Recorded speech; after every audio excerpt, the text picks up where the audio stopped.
discours, j'aimerais personnellement m'adresser non seulement à ceux qui ont voulu bien se déplacer ce soir pour nous assister, mais aussi à la communauté gabonaise tout entière, d'où elle se trouve.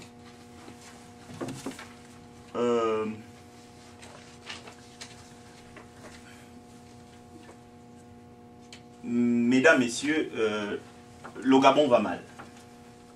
Très mal. Notre mère patrie est en grand danger. Le deuil, la désolation et le désespoir au quotidien sont devenus le passe-temps imposé à chacun et à chacune de nos compatriotes. Le temps des discours aux contours parfois utopiques, entendus ci et là depuis la conférence nationale de 1990, est devenu obsolète. Et l'attente d'un messie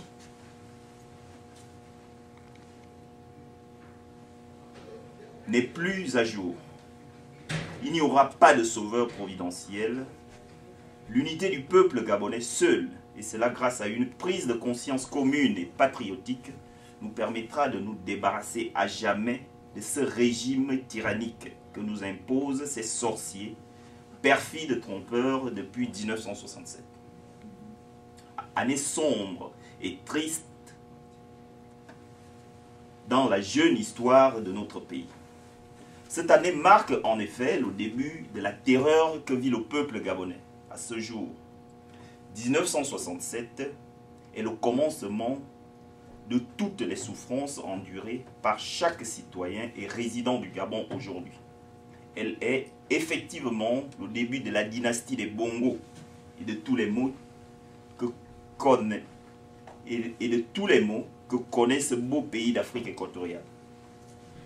Les tueries organisées, qu'elles soient physiques ou intellectuelles, les détournements des deniers publics, caractérisés par les vols orchestrés par une classe dirigeante incompétente, la tromperie mensongère et le non-respect catégorique des lois, même des plus élémentaires, sont les seules innovations produites par le système des Bongo depuis la rénovation, en passant par le progressisme politique et concerté, le nouvel élan et aujourd'hui l'émergence.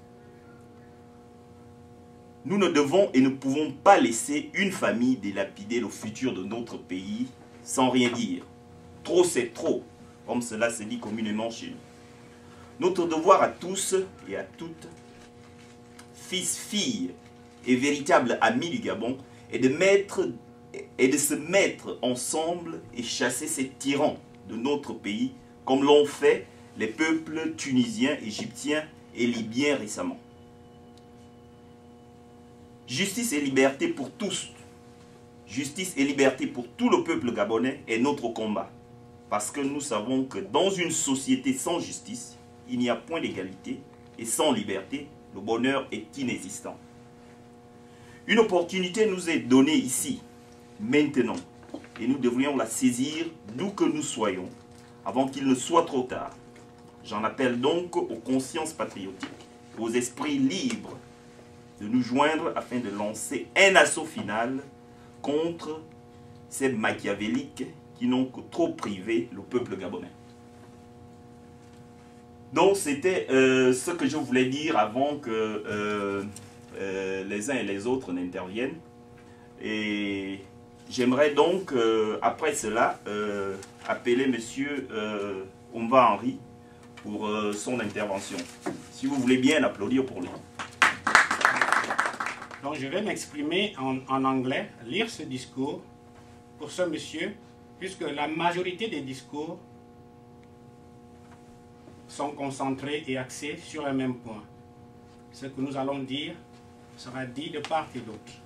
Donc il est bien que les Américains puissent entendre notre cause. Fellow Gabonese citizens, honorable American guests, and friends of Gabon. Good evening, and thank you for having responded to our invitation in large numbers.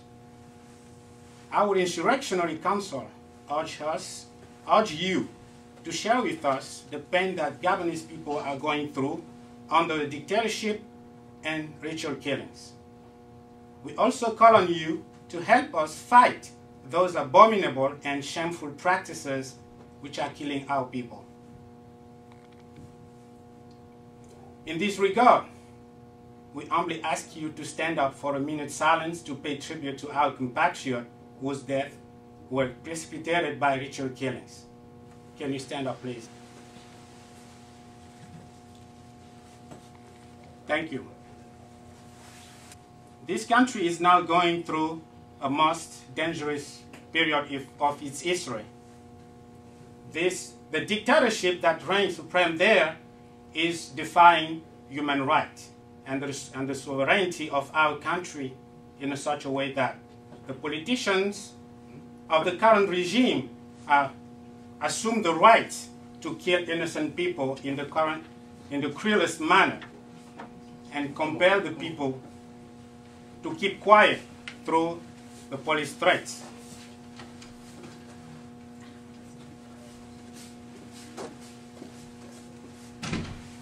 These fetishistic practices provide them with magical powers, which enable them to remain in power. As it can seem unbelievable, the practice of ritual killings consists of keeping a victim alive while he is drained of all his blood. Then some part of his body, such as the tongue, sexual organs, the brains, the hearts, and other parts are removed from the body and taken away. This is an abomination. Why I think of those ritual killings currently happening in Gabon, I put myself in the shoes of those victims' parents, and I imagine how painful it could be if my children were victims to these killings. What is torturing us most is the fact that ritual killings are committed by well-known politicians, but the country's legal system remains powerless. No one is arrested, no one is punished.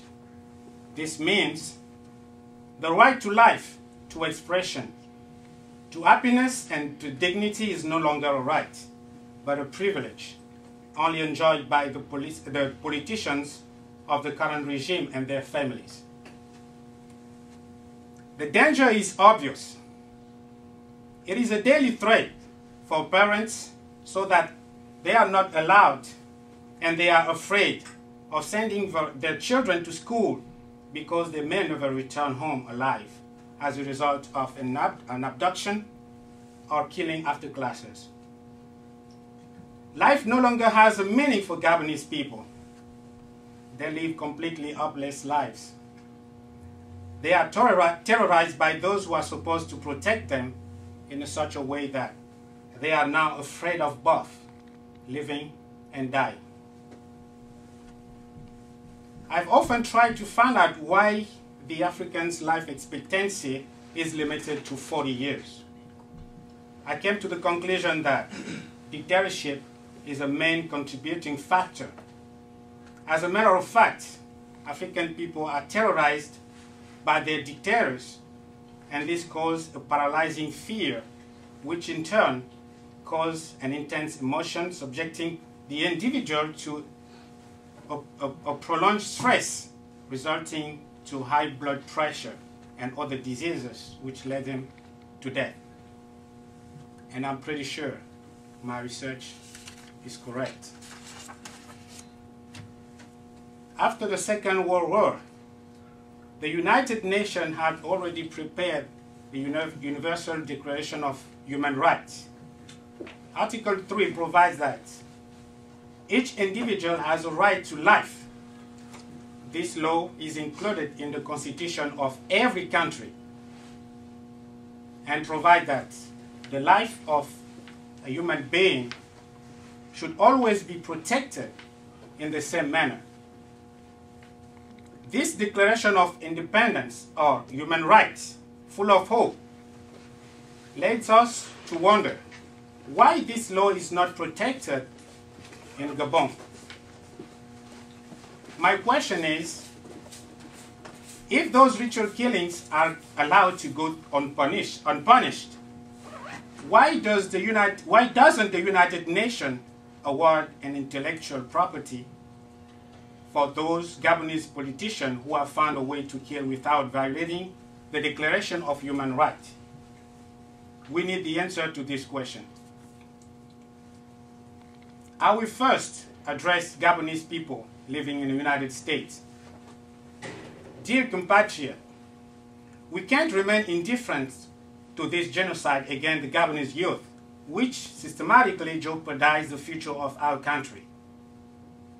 We are lucky to live in this country, which is the first power, the first world power. But keep in mind that Gabonese people back home think that we are aware of what's happening to them, and they hope that one day we will cause and rescue them with help from our allies. With courage born out of fear, our people are on the verge of a revolution. They are waiting for us who are sleeping beside the US Congress, beside the US President, and beside the United Nations. Now it's time for action. United, our movement can respond to this challenge and give hope to our people. Before we cause justice by the Gabonese people through an insurrection, that will certainly prevail despite the blood that has already been shed. We need to talk to American congressmen and women on behalf of our people who are suffering silently. To this effect, we need to come together and put all our weight on this matter for the attention of the American political system to make our cause known. We have to speak out for voiceless people who are suffering back home under police threat. Doing so, we will be able to influence the attitude of this powerful American policy toward Gabon. Secondly, I would like to address American leaders who have honored our invitation this evening. Dear American people, we thank you very much for having received us so warmly in your great and very beautiful country. The real reason for our coming here is that we flee from dictatorship, corruption, ritual crimes, and other similar evils. We say sorry to American citizens who have toiled to develop their economy, but some of them are unemployed. We would like to go back home to make our intelligence, our experience, our skills available to our population in order to develop a diversified economy so that each Gabonese citizen should have a job and a better life. Before we do anything, we have a message for you, religious leaders and American politicians. We urge you to take this message to the US Congress, to the White House, to the Vatican, and to the United Nations. Our message is a result of the violation of human rights in Gabon. If you are convinced that the politicians who are in the dictatorship government of Ali Bongo are violating human rights, we urge you to take and ask him and his team to go away. We don't like them, and we don't want to collaborate with killers. President Obama, who said on August 15, 2013, to the Egyptian that the United States sustains the universal right essential to the dignity of man,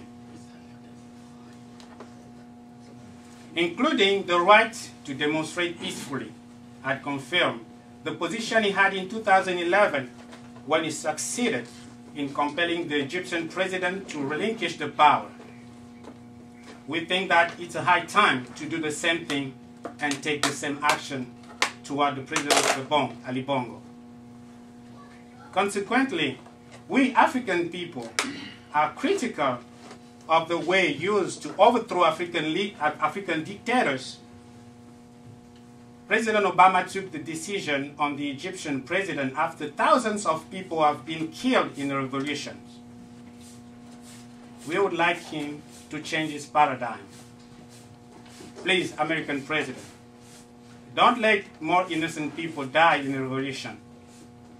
We need them for the reconstruction of our country. What is happening in Gabon is a genocide. Ritual killing performed weekly in innocent people, and the recent shutdown of the educational system are enough for the President Obama to urge Ali Bongo to quickly find a transitional solution. We need our country back to us. In order to show respect to those high institutions, we give them time to study and consider our message until December 2014. After this time, if there is no action at this time from them, Gabonese people will start their revolution and will use every struggle means imaginable in order to put an end to this criminal regime at all cost. This will be the price to pay for Gabon to shake off its government lethargy and finally build a new economy that will enable each Gabonese citizen to have a job and a decent life. Thank you very much.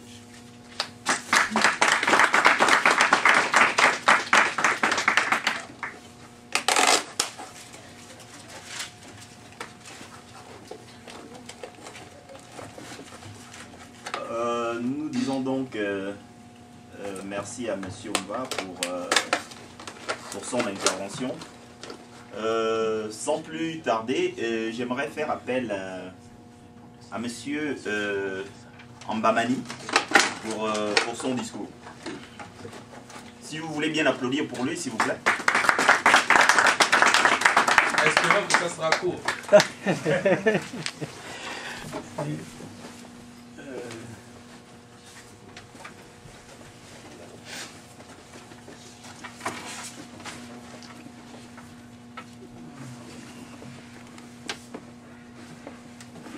Bonsoir.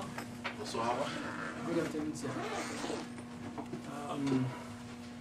Chers compatriotes, Monsieur le coordonnateur général de la plateforme citoyenne, Monsieur le président du mouvement BDP Modouane, Monsieur le représentant des partis politiques présents dans cette salle, Excellences, distingués invités, Mesdames et Messieurs venus prendre part donc, à cette concertation qui lance officiellement notre campagne de mobilisation, chers amis du Gabon.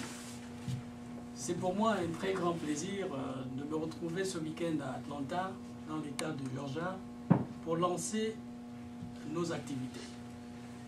Je vous remercie de votre présence et de l'accueil fraternel que vous venez de nous réserver à l'occasion de cette concertation qui nous a permis de réfléchir sur les conditions générales de vie de nos compatriotes, mais aussi sur la construction d'une opposition frontale qui soit capable d'apporter des réponses immédiates aux problèmes qui préoccupent le peuple gabonais.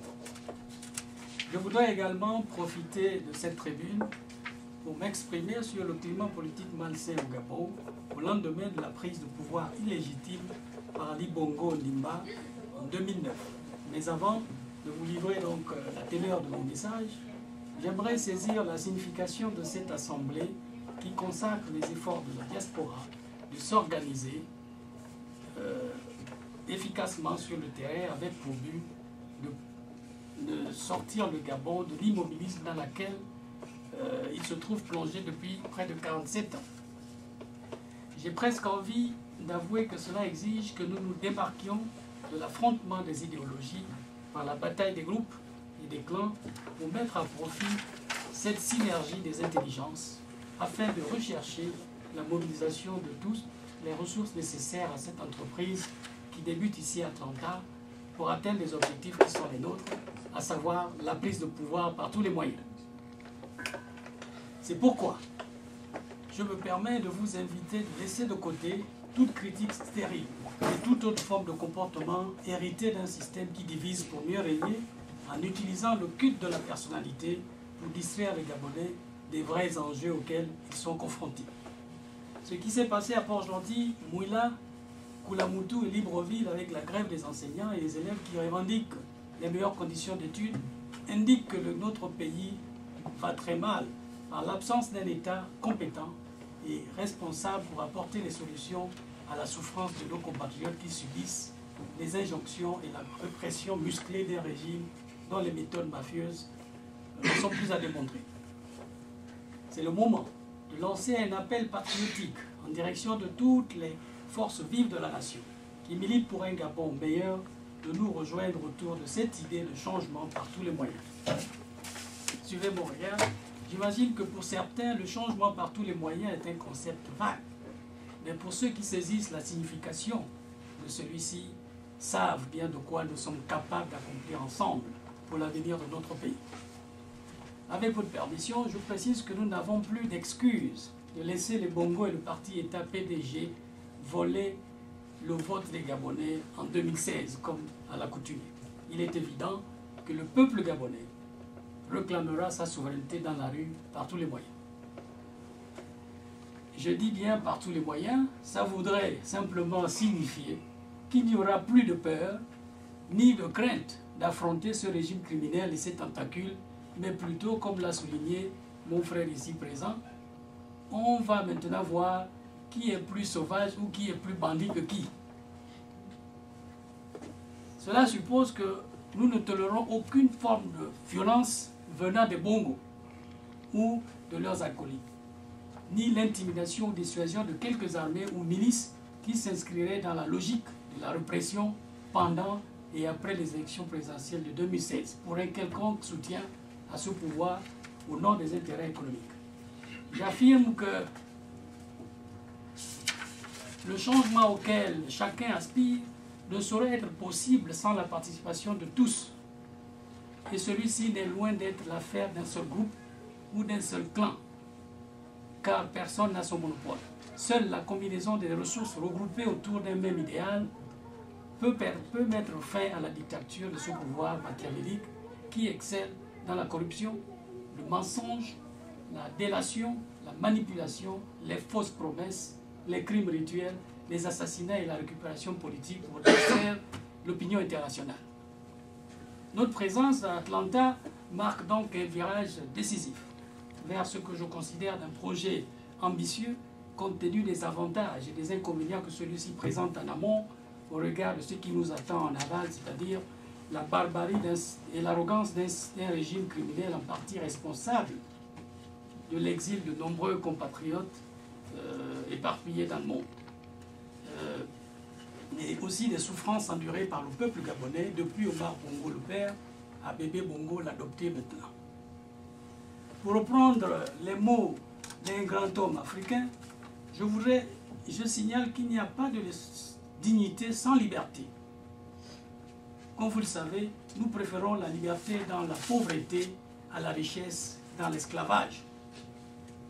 Cela dit, les peuples sont les seuls maîtres de leur destin et il appartiendra au peuple gabonais, par l'entremise de cette diaspora, de redéfinir ce destin en 2016.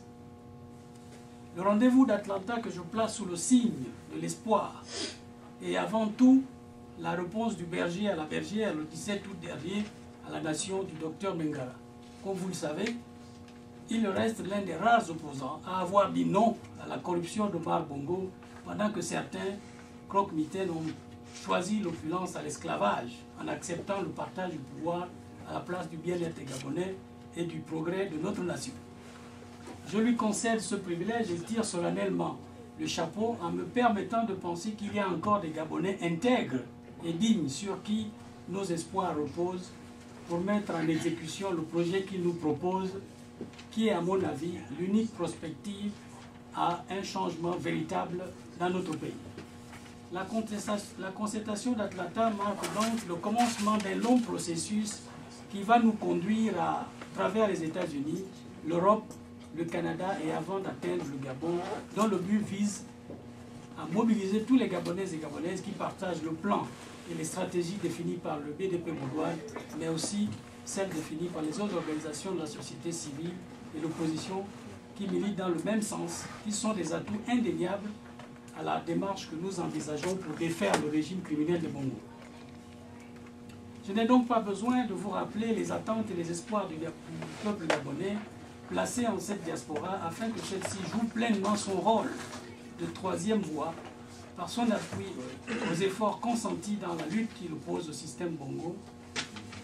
De ce fait, il est important de se consacrer sur ce qui est essentiel en se transcendant des querelles de leadership et autres égos qui seraient un handicap aux efforts de libération nationale. Comme vous le savez, notre pays est pris en otage. Voici près de 47 ans. Parce qu'on va rentrer au mois de janvier, là, ça va faire près de 47 ans que le Gabon est pris en otage par une famille et un groupe de voyous qui n'a pour arme que la corruption et les assassinats politiques. Il faut encore ajouter à leur crédit les détournements sans cesse des deniers de l'État, à l'origine de la dette que connaît le Gabon. Presque 4 ans après son autoproclamation à la présidence du Gabon, le bilan de celui qui a volé le suffrage des Gabonais ne saurait être meilleur de celui de son père adoptif, qui a fini par mourir comme un chien à l'extérieur pour n'avoir pas su investir l'argent du Gabon dans la réalisation des infrastructures médicales de base. Cela me convie à faire un tour d'horizon sur l'histoire politique de notre pays, en rappelant que malgré l'ouverture démocratique de 1990, consacrée par les conférences nationales que vous avez observées à travers l'Afrique et au Gabon en particulier, le système bongoïste a du mal à s'adapter à l'évolution des mentalités pour répondre aux exigences des pays démocratiques dont seules des institutions fortes et crédibles à la place des hommes forts peuvent garantir les réformes envisagées pour mettre le Gabon sur la voie du progrès. Comme vous l'avez d'ailleurs constaté, cette conférence nationale n'était rien d'autre qu'une scène théâtrale à cause des agendas de certains n'ayant pas permis à notre pays de conforter ses institutions, mais par contre a permis à Omar Bongo de se hisser, de se maintenir au pouvoir à cause des ambitions de ceux-là même qui étaient en exil. Vous vous êtes certainement aperçu que cette conférence avait perdu son caractère souverain, avait perdu son caractère souverain compte tenu des manipulations orchestrées sous l'impulsion du président du présidium de cette conférence nationale, en permettant à Omar Bongo de se hisser au-dessus de celle-ci. Depuis lors, le régime a davantage renforcé ses pouvoirs par la révision constante de la Constitution au mépris du peuple gabonais, avec pour objectif de confisquer les institutions de la République aux mains de parents, copines et amis pour ne laisser aucun choix à l'opposition de rêver un jour de prendre le pouvoir par la voie des urnes. Cela signifie que si nous n'agissons pas dès maintenant, nous aurons encore ces institutions aux mains d'une seule famille ou des enfants de ceux-là même qui sont au pouvoir. Cela explique notre souci de remettre en cause le fonctionnement et la crédibilité de ces institutions par l'entremise de la Cour constitutionnelle mise à l'épreuve à plusieurs occasions suite au recours sans cesse introduit par Pierre Mamboundou de son vivant ou par les vainqueurs de ces élections présidentielles qui se sont déroulées depuis les années 90. C'est vous rappeler que les voies démocratiques qui peuvent nous permettre ou qui peuvent nous amener à rêver de prendre le pouvoir sont complètement fermées. Ces voies sont carrément fermées. Madame Boranso et son fils ayant transformé cette institution à leur propriété privée. La réticence du système PDG à voir le Gabon se hisser parmi les pays développés se caractérise par son désir maladif de se maintenir à tout prix au pouvoir, même s'ils doivent faire disparaître le Gabon de la carte de l'Afrique, comme l'affirmait déjà de son vivant Omar Bongo. Donc, c'est le lieu de marquer mon indignation face à ce qui se prépare à l'horizon de ces élections locales de décembre prochain. Le système Bongo s'étant déjà emparé de la biométrie de Pierre Mamboundou Mamboundou par le biais de la multinationale Biemalto, qui est en train d'avaliser la fraude électorale en s'ingérant dans les activités politiques du Gabon. Il vous suffit de vérifier les coûts de cette opération sur la biométrie par la multinationale française Biemalto pour réaliser que notre pays est bel et bien à la merci d'une bande de criminels ayant pour finalité l'enrichissement illicite et sur le dos du contribuable. Qu'il me soit permis de revenir sur la conférence nationale de 1990 marquée par les assassinats de Joseph Renjambe, dont on se souvient encore des échanges violents avec Ali Bongo pendant le déroulement de celle-ci à l'origine de sa mort. S'en est suivi une série d'assassinats, même dans les rangs du PDG, avec les disparitions brutales de Pierre Clavenzin que vous avez connues. Et également de M. Georges Rawiri, que tout le monde connaît d'ailleurs, pour ceux qui ont connu Georges Rawiri, qui était le président de... voilà. Voilà. Donc, voilà. D'autres décès ont été enregistrés, celui de Maître Agondio, torturé pendant de longues années par le pouvoir criminel. Et enfin, en 2011, celle de l'illustre opposant, Pierre Mamboundou Mamboundou, sans qu'une enquête n'ait révélé les causes réelles de la mort de Pierre Mamboundou. La plupart de ces assassinats politiques ont été alimentés par des trahisons d'opposants, croque-mitaines aux agendas secrets dont l'histoire retiendra par exemple le nom de l'homme de Dieu, Pierre, le père Paul Mba Bessolo, qui a rejoint la mouvance présidentielle en lieu et place de l'intérêt de la nation. L'occasion m'est offerte ici de monter au créneau pour dénoncer le rôle ambigu et le silence de l'Église catholique par l'entremise de l'archevêque de Libreville, M. Basile V, devant les crimes rituels commis impunément au Gabon. Un silence qu'on peut qualifier de fuite en avant des obligations de l'Église, partant l'archevêque de Libreville à dénoncer non seulement l'état moral dans lequel se trouve le Gabon, mais aussi réprimander ses dirigeants du PDG. Cela s'explique par son implication directe dans les affaires de corruption. L'Église a choisi la rupture avec le peuple gabonais pour se mettre au service de ce pouvoir tyrannique. Comme quoi, derrière la soutane se cachent souvent des mauvais esprits. Il n'y a pas longtemps, cette même église catholique par l'archevêque Basile V s'est signalée avec la marche contre les crimes rituels au Gabon, par son soutien cette fois-ci à Sylvia Bongo, pour sauver son mari des crimes commis contre nos compatriotes. L'argent, toujours au centre de ces multiples trahisons par ces personnes sans dignité habituées à couvrir les assassinats politiques au Gabon, mais malgré tout, le peuple gabonais y croit fermement au leadership de l'opposition afin de chasser les Bongo et le PDG du pouvoir. Rappelons que de 1993 à 2011, l'opposition s'est contentée de laisser les Bongo et leurs acolytes voler la victoire du peuple. Mais cette fois, nous irons au bout de notre logique de prise de pouvoir. Depuis lors, l'opposition va de mal en pire par de querelles de division de toutes sortes qui déchirent celle-ci, pour certains à cause du poids de l'âge et pour d'autres amadoués par les Bongo CFA. Ce qui laisse le champ vide au pouvoir qui peut dormir tranquille pour avoir neutralisé cette opposition de façade en obligeant la société civile et les syndicats à jouer un rôle qui n'est pas le leur. Mais soyez-en rassurés que M. Ali Bongo et son équipe n'ira pas en 2016, ne prendra pas le pouvoir par la force en 2016. Cela m'oblige brièvement à parler de la crise au sein de l'Union du peuple gabonais, depuis la mort tragique de son président, le leader incontesté, l'opposant gabonais, dont la disparition a laissé l'UPG et cette opposition à la merci du régime. J'aurai l'occasion de revenir en long et en large dans le cadre d'une interview sur ma motivation à quitter le bateau qui était en train de sombrer dans les eaux profondes du parti-État.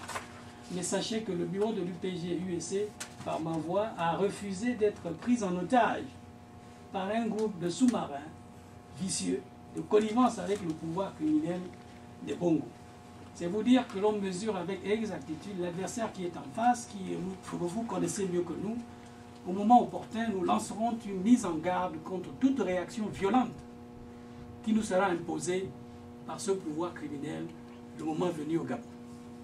Je souligne que l'opposition n'a pas les moyens de la violence, mais elle ne tolérera plus la violence venant de ce pouvoir machiavélique comme il en a l'habitude, en manipulant les forces de sécurité contre des citoyens qui réclament la transparence électorale, des violences qui se traduisent par des assassinats commis avec impunité sur des innocents incapables de se défendre. Avant de conclure mon propos sur la situation politique au Gabon, nous constatons que depuis quelque temps, un phénomène de crime rituel est apparu dans notre pays. Paraît-il, ces gens se plaisent à assassiner des innocents et les débarrasser de leurs organes dans le but de se maintenir à des postes politiques. Il faut préciser que ces crimes sont commis avec une extrême violence, intolérable pour certains parmi nous qui vivons dans ces pays de droit où même le homeless, on ne peut pas les laisser un homeless dormir dehors. Et chez nous au Gabon, on blague avec la vie, on assassine des gens avec des raisonnements tels que l'organe de la personne assassinée va servir à maintenir le pouvoir. C'est une abomination. C'est vraiment des comportements d'un autre âge qui n'a pas sa place dans une société civilisée comme celle-là. Ces images graphiques d'enfants et d'autres adultes que vous venez de regarder sont la preuve que ceux-ci sont commis avec la complicité du pouvoir Bongo qui est dans l'incapacité d'assurer l'ordre de la sécurité dans notre pays. Mes chers compatriotes, chers amis, les grèves des enseignants à l'université sont l'illustration du mauvais choix des dirigeants du système Bongo, consacré par les limites et incompétences à gérer un pays d'à peine 1 million. Souvenez-vous, le Gabon est, je veux dire, si je ne m'exagère pas trop, est le 2e pays le plus riche d'Afrique. Même si on le classe aujourd'hui en 3e position, un pays à peine 1 million d'habitants. La répression violente sur la marche du 15 novembre à Port-Gentil et par le régime des Bongo à l'origine de nombreux blessés par les grenades lacrymogènes pendant que ces élèves réclament le droit à l'école impose que nous fassions quelque chose.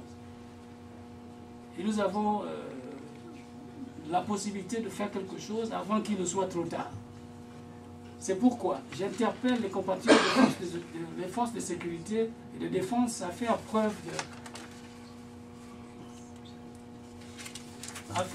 de responsabilité en refusant désormais de se mettre au service de la dictature des Bongo. Je rappelle que ces compatriotes n'ont pas été formés pour servir un régime, mais plutôt des militaires, policiers et gendarmes au service de la nation. Parce qu'on constate que chez nous, quand on est militaire, c'est pour servir Bongo. Et des fois, j'étais à l'ambassade du Gabon, des fonctionnaires, des diplomates qui pensent que l'argent qu'ils reçoivent, les salaires qu'ils reçoivent à la fin du mois, c'est l'argent qui vient des Bongo. Ce n'est pas l'argent que le Gabon fait sortir des caisses de l'État.